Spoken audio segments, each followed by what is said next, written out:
Hi everyone, welcome back to my channel. As per usual, my name is Marmy Newton, and I don't know if you clicked on this video because of the title or clicked on it accidentally, but today we will be talking about some horror movies you can watch if you're scared of horror movies, because I guess we're in October now and it's spooky season, it's Halloween time, and if you're trying to find some films to watch with your friends or a collection of films to do maybe a double feature on with your friends, I have kind of put together a little list of really fun, kind of scary, kind of gnarly films slash thrillers that I've watched over the past couple of years that I think would be great for Halloween, but is also not so terrifying. It's not like the Annabelle like films or the Conjuring or something scary like that that will give you lots and lots of nightmares to come. So yeah, without further ado, let's get into it. So the first film I wanted to suggest today is Ready or Not. Ready or Not is just one of those really cool films which strength lies in the fact that it's an original story. I don't know if you know who Samara Weaving is, but she's a really, fairly known actress. She's been in a couple of really cool projects. She was in Babylon in 2022. She was in Ryan Murphy's show, Hollywood, back in 2020. And honestly, for the longest time, I thought Samara Weaving was actually Margot Robbie. And then when I watched Ready or Not in theaters back in, I guess, 2017, 2018, I realized that, oh no, they're two completely different people.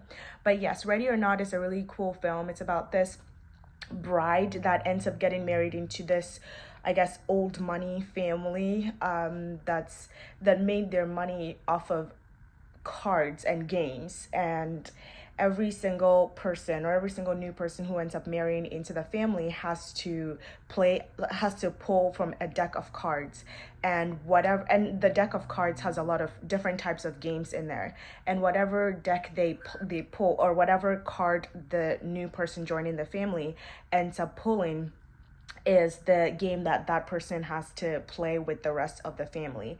And so the main character of the movie, which is played by Samara Weaving, ends up pulling a card called Hide and Seek, and she has to essentially play a game of hide and seek with the rest of the family members. But she soon comes to realize that hide and seek is not the hide and seek that we all know and love from our childhood. It's a very bloody it's a very bloody version of the hide and seek that we know, and I will not say too much about the plot to kind of spoil things, but it's a great movie. It's very funny. The strength of the film also lies in the fact that it's a very funny film. I think it's an original film. I don't think it was a remake or existing IP or anything like that. The performances are very strong, and overall it's a great Halloween film to watch. That's not completely terrifying. The next film I wanted to talk about is Last Night in Soho, which stars Anya Taylor-Joy. If you don't know or remember who that is the actress who plays Elizabeth Harmon in The Queen's Gambit. So Last Night in Soho, I don't know what I'm trying to say. Last Night in Soho stars two main actresses, and one of them is Anya Taylor-Joy, the other one is Thomasin McKenzie, and it is set in Soho, London, which, if you've been to Soho before in London, it's a very vibrant place. There's a lot of it's got a lot of youth, because there's a lot of younger people, I guess late teens, early 20s people who hang out there, lots of different kinds of food to be able to get, nightclubs, it's a very lively place. And the movie takes place in Soho. It's a very trippy film. It's very colorful, and vibrant, and it just kind of feels like there's always something that is about to happen. It has a couple of jump scares in it, but it's not creepy things like maybe spiders or anything like that. The movie kind of plays with the idea of doubles and the idea of mirrors a lot, and the two female protagonists kind of there's this girl, Thomasin McKenzie, who plays Eloise, ends up moving to London. And Eloise has this power of being able to, I guess, dream up events that have happened before or see things that aren't quite there, like supernatural things. And she ends up moving into into Sandy, which is played by Anya Taylor-Joy's room. And then she starts kind of seeing visions from the 1960s and essentially living out the life that Sandy lived back in the 1960s. Very soon, Eloise discovers that this isn't a story of a girl's glamorous life. It is actually a very chilling story that I will not say any more about. But Last Night in Soho is it's a very, very beautiful film. It's very well lit. It is a trippy film, and the plot is also amazing. The next movie I wanted to talk about is Beetlejuice, actually. So, I mean, if you've been on the internet at all, you know that the second part of this film just dropped nearly 20 years later. The original Beetlejuice is an 80s classic. It has Winona Ryder. If you love Winona Ryder or if you like the work of Tim Burton, you'll definitely enjoy Beetlejuice. If you haven't seen it so far, I feel like it's a classic. A lot of people have seen it, the dance scene, all of that. Everybody knows that film. And what's good about Beetlejuice is that since it came out way back in the 80s, if you watch it now, it's almost like, I mean, the film is supposed to be horror comedy, but the comedy is dialed up even more because the sound effects and the CGI and everything is just so goofy. As at this point in 2024, we're so much more sophisticated as an audience, I think, just because we see so much better CGI or so much better special effects. And kind of watching that from the 1980s, there's literally no way you get scared. If anything, you will laugh at the animations and then you will enjoy the actual plot of the film. And Beetlejuice is also good to be able to watch because at the start of this video, I did mention that some of these films you can use as a double feature, kind of watch two films back to back with your friends as kind of like a movie night kind of thing. And Beetlejuice is great because you could, if you've already seen the first one, you could kind of go back and watch that with your friends. And then if you haven't seen the second one yet, you could all head to the movie theaters and watch the second one, or you could just kind of, I don't know if it's on demand or on streaming yet, the second one, but you could find a way to watch part 1 and part 2 and be able to enjoy both. So Beetlejuice is a great film to consider if you're trying to find films to watch this Halloween. The next film I wanted to talk about is called Fresh. I think I've actually referenced this film before in one of my previous videos. I can't remember which one, but I think it's I want to say my Blink Twice video, but so probably just my video from just before. But Fresh, if you were around this summer and you went to the theaters and saw Daisy Edgar-Jones in the movie Twisters with Glenn Powell and you enjoyed seeing Daisy Edgar-Jones on screen, then you'll definitely love Fresh because she plays the protagonist in this film.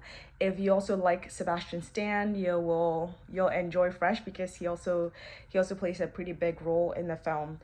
Without saying anything about the plot, just because Fresh is one of those films that is just better for you to go in blind. I'm not gonna say anything about the plot or anything whatsoever, but I will say that it is a little bit gnarly and it is a little bit bone chilling just because of the plot of the film. However, I don't think you will be terrified watching it, but you might feel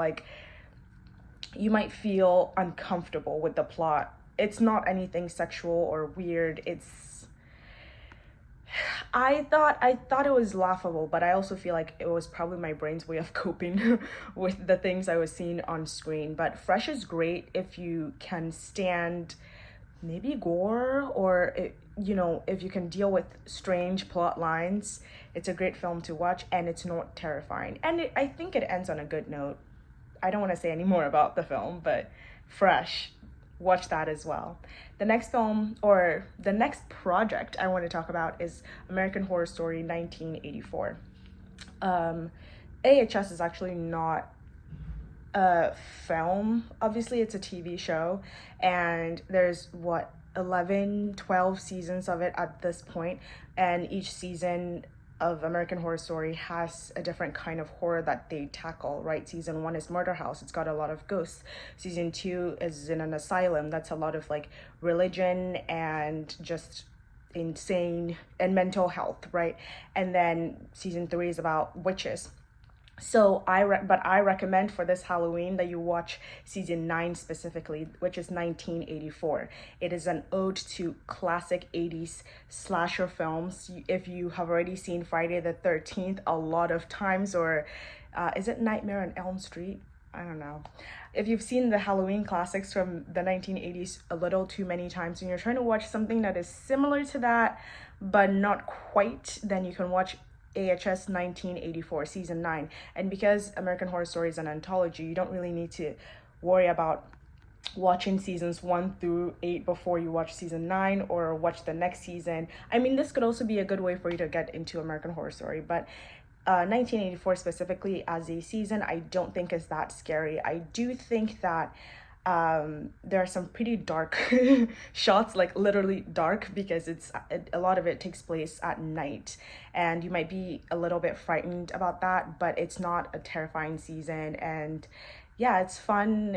It takes place in a camp, and it's got some serial killers, and yeah, that's what I'm gonna say about that. But American Horror Story 1984, you need to check it out, and it's also the only TV show that I'm putting on this list. The next film I wanted to talk about is Happy Death Day. This film, I think, came out back in late 2017 or early 2018.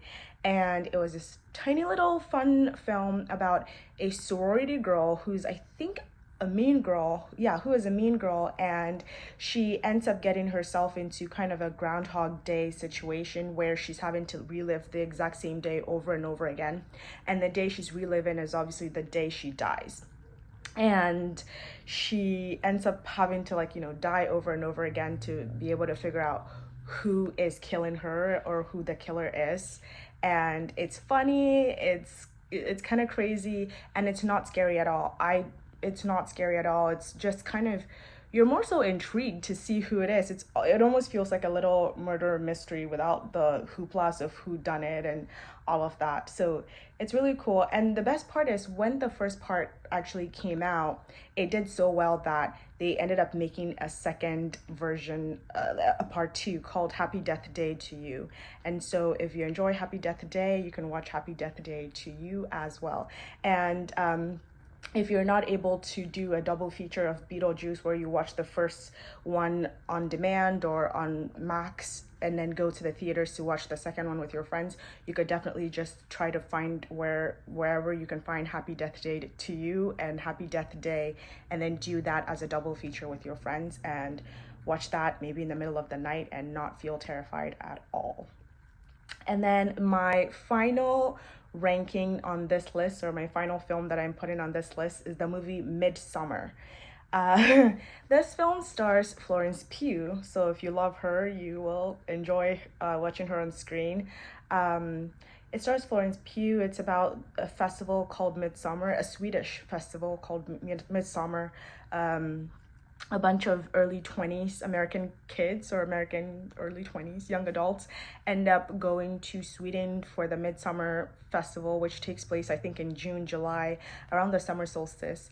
And there's a lot of creepy, gnarly things that is surrounding the festival. The movie itself, you don't really see that much violence on screen, but it's a lot of it's a very sinister film.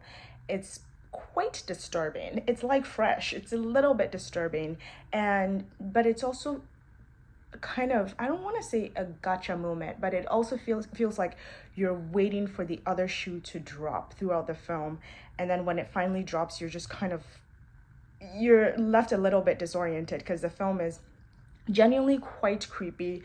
I think it's a visually beautiful film too, because of the people in the festival's attire. And then when Florence Pugh's character becomes the May Queen, she's covered in flowers. I feel like anyone who hasn't even seen that film would have seen the memes around, but it's a great film to watch. Midsommar, yes.